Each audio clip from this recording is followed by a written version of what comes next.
self-proclaimed savior. A man who cloaks himself in shadows. Who adopts the guise of a predator to prey upon the wicked. Fascinating. But what drives him? What could compel a man to endure such relentless torment? Night after night, fight after fight, when any sane individual would succumb to despair. Let us begin with the obvious. The trauma. The boy who witnessed his parents gunned down in cold blood, their lives extinguished before his eyes. A textbook case of unresolved childhood grief. But the boy didn't break. No, he transformed. He forged his pain into purpose, his terror into theater. He adopted fear as his weapon, as if mastering it could somehow make him invincible to it. How quaint. But why bats?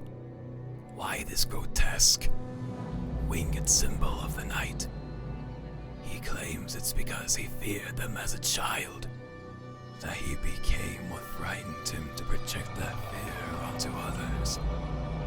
A clever narrative, but I wonder, was it really fear, or something else?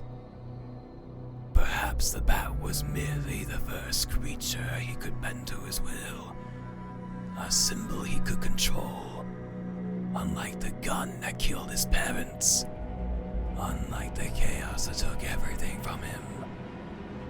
Control. Ah, that's the word, isn't it? Control is his addiction. And yet, for all his mastery of fear, he is riddled with contradictions. He claims to be incorruptible, but isn't he just as much of a creature of obsession as those he hunts? He preaches justice, yet his methods are anything but lawful. He rejects killing, yet leaves behind broken bodies and shattered minds.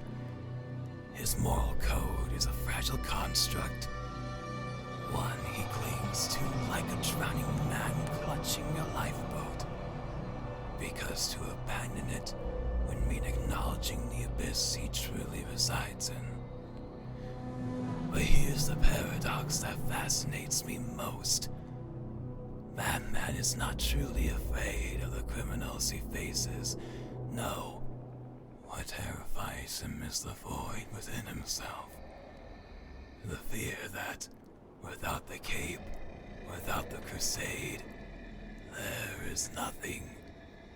That he will go back to that day where he's just a broken little boy in an endless, empty cave. And so, he fights. Not to save Gotham, not really. Gotham is merely his excuse, his arena. He fights to stave off the silence, the stillness.